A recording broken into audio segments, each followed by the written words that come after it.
Hi, welcome to 2023 Festival of Cinema NYC. We're standing here with the writer, producer, director, and actor of Overdue. Why don't we get your names and introduce yourselves? Also, I'm your host, Mechelle Lassiter. Hi, everyone. I'm Penny Jackson. I am the co-writer and producer of Overdue. Hi, my name is Melissa Skirball. I am co-writer, director, and editor of Overdue. Hi, Janine Bartel, and I play Maureen in Overdue. She's the star. The staff. Well, let's start from the beginning. How did you come up with the idea of Overdue? I wanted to write a love story about two people who were really lost in themselves and had pretty much given up on life.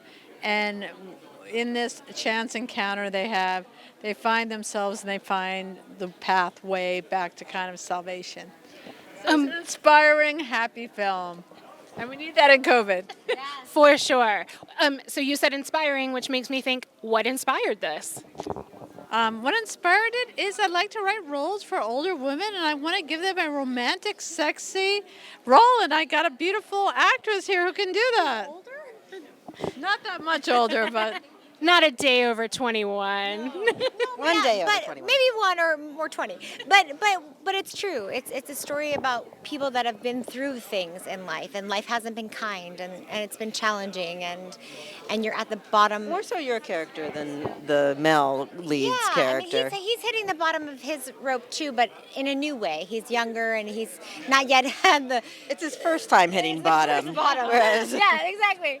But then you meet someone who you connect with that sees you and sees the beauty in you that's way deeper than what you're going through. No, I was going to ahead. say, and remind you of who you really are. And why you're important. Like that your essence of just being a human is important and matters. The connection that you've made with people matters.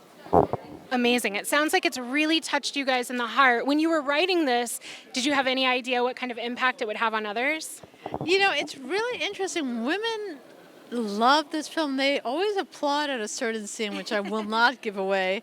And people go up to me and say, thank you for writing this because, we came from a very dark period of isolation and loneliness.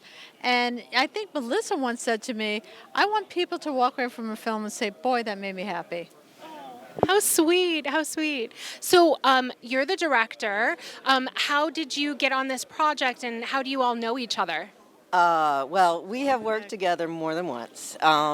Penny and I this is the second film that we co-wrote and that I directed. This is the third film that I directed. Yeah.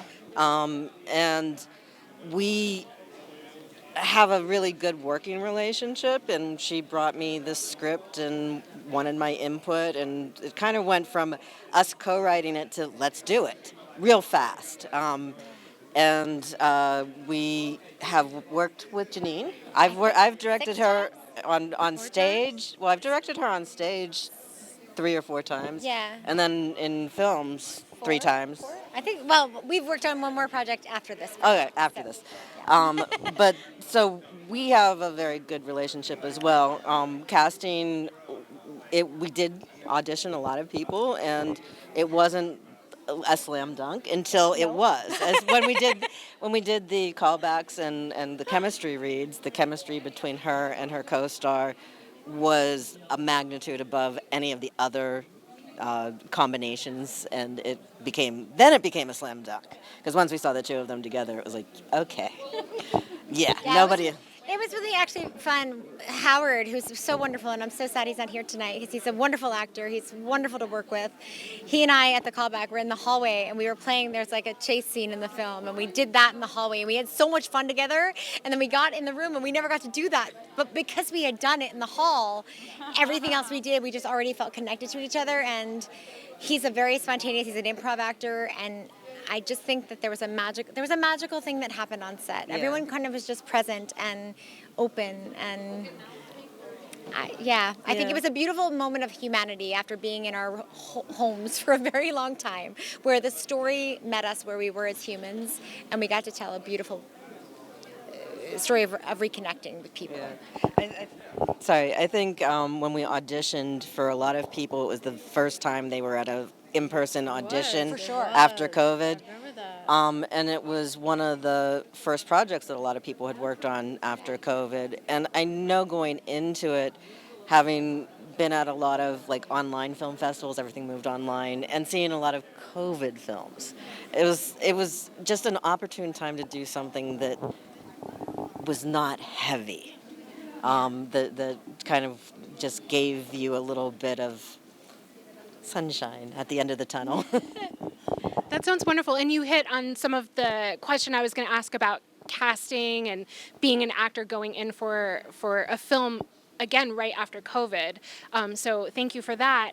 Also, how was it going in for an audition for somebody you already knew? You know what's so interesting is that we've worked together a lot, and this was definitely not. I sent it in a self tape, and Melissa only saw people live for the first audition that she hadn't known, and I hope I can share. She was like, "Listen, there's a lot of people I like above you. You're not getting this part," and we just had a misconnection of where the comedy lied in the initial tape, and we talked about it, and then when we went into the room, everything she said on the phone, because we have a shorthand with each other, those notes came through, and I think that in the room, then it was like, "Oh, okay, that's what you wanted. I just didn't know, you know." And that's the crazy thing about self-tapes is like you just don't know what people want, but like when you get to actually communicate, and I was so grateful that I had that opportunity because I love working with these ladies. And then again with Howard, like there was a lot of fantastic actors, and so many of my favorite girlfriends were up for this role, and any one of us could have done it brilliantly. And we were sitting in the hallway and we're like, what they want, the slutty one to see you, if they want the hard ass one to see you, if they want the trashy one to see you, if they want, you know, and it was any one of us could have been really great in this part. And I think that when Howard and I went in the room, something really special happened, and it was like just seeing a soul. And, yeah, So the chemistry sparkle. Which is honestly, that's why people get the parts they get. So congratulations, yeah, absolutely. So just another question: were you able to be on set? I know you wrote and produced, but course I was you on guys were set. all on set. Yeah, absolutely. So, what was your favorite part? I love watching them make out. I thought you were gonna say Thomas. Oh, I'm sorry. My husband's in it too. I love my husband, but I will say it was kind of fun watching them make out. So, tell us about that.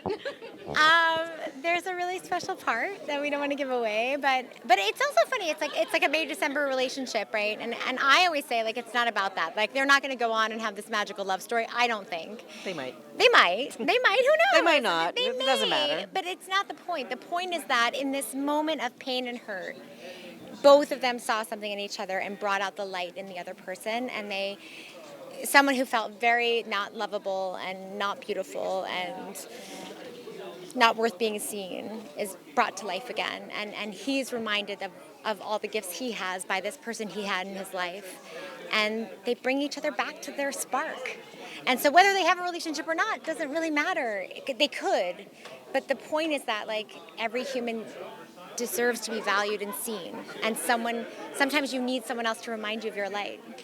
How sweet. Oh, what a great synopsis and in-depth summary. I hope you can bring that for the Q&A after the Okay, I'll screening. try. Okay, so let's find out when they're going to be screening.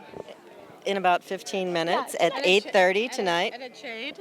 And then we will also be screening at the Chain Film Festival on Monday at 6 p.m. Fantastic. And then how can they continue to follow the film?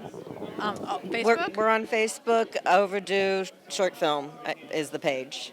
Fantastic. Thank you so much for talking to me. Thank It's so you. lovely being up here with you guys. Thank you. Women filmmakers.